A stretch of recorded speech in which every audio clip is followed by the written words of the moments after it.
నువ్వు నా మీద రాపించుకోపోయా మా జాగ్రత్త వాడు వచ్చి కబ్జా పెడతాడు మా జాగ్రత్త కబ్జా పెడతాడు దానికోసం ఏం చేస్తావు చెప్పు ఇప్పుడు దీనికోసం ఎవరు దీన్ని ఏం చేస్తావు చెప్పు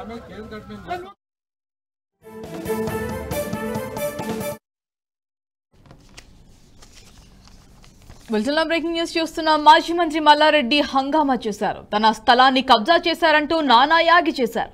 100 మంది గూండాలు తమపైకి వచ్చారని తమను చంపేందుకు ప్రయత్నించారంటూ ఆరోపణలు చేశారు. తమ భూమిని ప్రాణాలకు తెగించి కాపాడుకుంటామని అప్పటిదాకా అక్కడి నుంచి కదిలేదే లేదని భీష్మించి కూర్చున్నారు మల్లారెడ్డి. ఆయన అల్లుడు ఎమ్మెల్యే మర్రి రాజశేఖర్ రెడ్డి కూడా అక్కడే ఉన్నారు. కుత్బుల్లాపూర్ పేట్ బషీర్బాగ్ పిఎస్ పరిధిలో ఈ ఉద్రిక్తత చోటు చేసుకుంది. Jeedimetla division Suchitra military compound wall రోడ్లో సర్వే నంబర్ 81-82లో ఉన్న 2 ఎకరాల 10 గుంటల ఎమ్మెల్యేలకు చెందిన భూమిలో కొందరు కబ్జా చేశారంటూ ఉదయం మల్లారెడ్డి ఆయన అల్లుడు ఎమ్మెల్యే రాజశేఖర్ రెడ్డి కొడుకు భద్రారెడ్డి ఆగ్రహం వ్యక్తం చేశారు. పోలీస్ స్టేషన్కు వెళ్లి చెప్పినప్పటికీ పోలీసులు స్పందించకపోవడంతో కబ్జా జరుగుతున్న ప్రాంతానికి వెళ్లి కబ్జాను అడ్డుకోవడంతో ఉద్రిక్తత నెలకొంది. దీంతో పేట్ బషీర్బాగ్ పోలీసులు రంగప్రవేశం చేసి ఘర్షణను అడ్డుకున్నారు. ఇరు వర్గాలను సముదాయించే ప్రయత్నం చేశారు. రాత్రికి రాత్రి తమ భూమిని కబ్జా చేసి వేసిన షెడ్లను మల్లారెడ్డి అనుచరులు కూల్చివేశారు.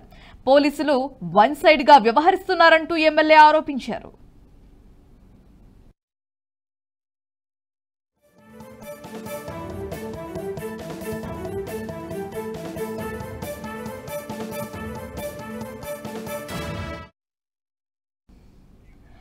మాజీ మంత్రి మల్లారెడ్డి హంగామా చేశారు. తన స్థలాన్ని కబ్జా చేశారంటూ నానాయాగి చేస్తున్నారు. 100 మంది గూండాలు తమపైకి వచ్చారని తమను చంపేందుకు ప్రయత్నించారంటూ ఆరోపణలు చేశారు. తమ భూమిని ప్రాణాలకు తెగించి కాపాడుకుంటామని అప్పటిదాకా అక్కడే నుంచి కదిలే ప్రసక్తే లేదని భీష్మించి కూర్చున్నారు మల్లారెడ్డి. ఇదే అంశానికి సంబంధించి మరింత సమాచారం ఎగ్జిక్యూటివ్ ఎడిటర్ శివప్రసాద్ మరింత సమాచారాన్ని అందిస్తారు. రైట్ సార్, చెప్పండి.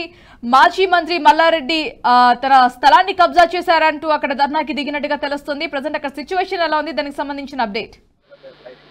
సిచ్యువేషన్ ప్రస్తుతానికి ప్రశాంతంగానే ఉంది. అయితే పీట్ బషీర్బాగ్ పరిధిలో ఉన్నటువంటి తన యొక్క ల్యాండ్ కి సంబంధించి ఎవరో కబ్జా చేయడానికి ప్రయత్నం చేశారు. చాలా మంది 100 మంది గూండాలు దాదాపు అక్కడికి వచ్చారు, మమ్మల్ని భయపెట్టారు. అక్కడ నిర్మాణం కూడా ఏదో ఒక వాల్ లాంటిది ఏదో కట్టి మమ్మల్ని ఇబ్బంది పెట్టాలని చూశారు. అయితే ఆ వాల్ మొత్తం అంతా కూడా ప్రస్తుతం మల్లారెడ్డి అనుచరులందరూ కలిసి దాన్ని పడగొట్టేశారు. అక్కడే ప్రస్తుతం అందరూ అక్కడ ఉండి ధర్నా చేస్తున్నటువంటి పరిస్థితి.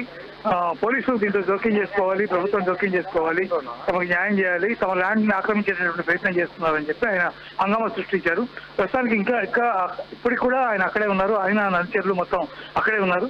ఈ విషయం ఏదో తేలే వరకు మేము ఇక్కడి నుంచి కదిలేదు లేదు, ఎవరు చేశారో ఏం చేశారో ఇవన్నీ తెలుసు మాకు అన్నట్టుగా ఆయన మాట్లాడుతున్నారు. అయితే పోలీసులు కూడా వచ్చారు కానీ ఇంకా దీనికి సంబంధించి ఎటువంటి ఫర్దర్ యాక్షన్ అయితే ఇంతవరకు జరగలేదు. ఒకవేళ ఎవరు చేశారు ఏంటి అనే దాని మీద తెలుసుకునే ప్రయత్నం చేస్తున్నారు. అది అయిపోతే కానీ దీనికి సంబంధించినటువంటి పూర్తి సమాచారం వచ్చే అవకాశం లేదు. అయితే అప్పటిదాకా మాత్రం మేము ఇక్కడే ఉంటామని చెప్పి ఆయన భీష్మించుకున్నట్లు కూర్చున్నటువంటి పరిస్థితి కనిపిస్తుంది. అలాగే మల్లారెడ్డి కూడా పోలీసులు వన్ సైడ్ గా బిహేవ్ చేస్తున్నట్టుగా చెప్తున్నారు. మరి దానికి సంబంధించి పోలీసులు ఏమంటున్నారు? అసలు పోలీసులు ఏకపక్షంగా వ్యవహరిస్తూ మేము ఫిర్యాదు చేసినా లేకపోతే ఇంత హంగామా జరిగినా కూడా వాళ్ళు ఎవరు పట్టించుకోవట్లేదు, పోలీసులు చూస్తున్నారు. మేము చెప్పిన విషయాన్ని వాళ్ళు అర్థం చేసుకోవట్లేదు అని చెప్పి ఆయన ఆరోపిస్తున్నారు. పోలీసులు ఏకపక్షంగా వ్యవహరిస్తూ వేరెవరి వైపు ఎవరైతే నా భూమిని ఆక్రమించుకోవాలని ప్రయత్నం చేశారో వాళ్ళ వైపు ఉంటున్నట్టుగా అనిపిస్తూ ఉంది వాళ్ళ యొక్క ప్రవర్తన చూస్తే అని చెప్పి తీవ్రమైనటువంటి ఆరోపణలు చేస్తారు. గతంలో మల్లారెడ్డి కాలేజీకి సంబంధించినటువంటి అంశంలో కూడా కాలేజీ కొంత పార్ట్ ఎంకరేజ్మెంట్ ఉన్న కారణంగా దాన్ని కూడా కూలగొట్టినటువంటి పరిస్థితి ఉంది గతంలో కాంగ్రెస్ ప్రభుత్వం వచ్చిన తర్వాత. అప్పుడు కూడా ఆయన కొన్ని ఆరోపణలు చేశారు. అదేవిధంగా దీనికి సంబంధించి కూడా ఆయన తీవ్ర ఆరోపణలు చేస్తున్నారు ప్రస్తుతం Bharat. Right sir, thanks for the update. ఈ వీడియో మీకు నచ్చినట్టయితే లైక్ చేయండి, 10 మందికి షేర్ చేయండి. అలాగే కామెంట్ల రూపంలో మీ అభిప్రాయాలను మాతో పంచుకోండి. Nationalist hub group of channels ను సబ్స్క్రైబ్ చేసుకుని తెలుగునాట జాతీయవాద జర్నలిజాన్ని ప్రోత్సహించండి. ఈ వీడియో కింద ఉన్న బెల్ ఐకాన్ పై క్లిక్ చేయడం మర్చిపోవద్దు.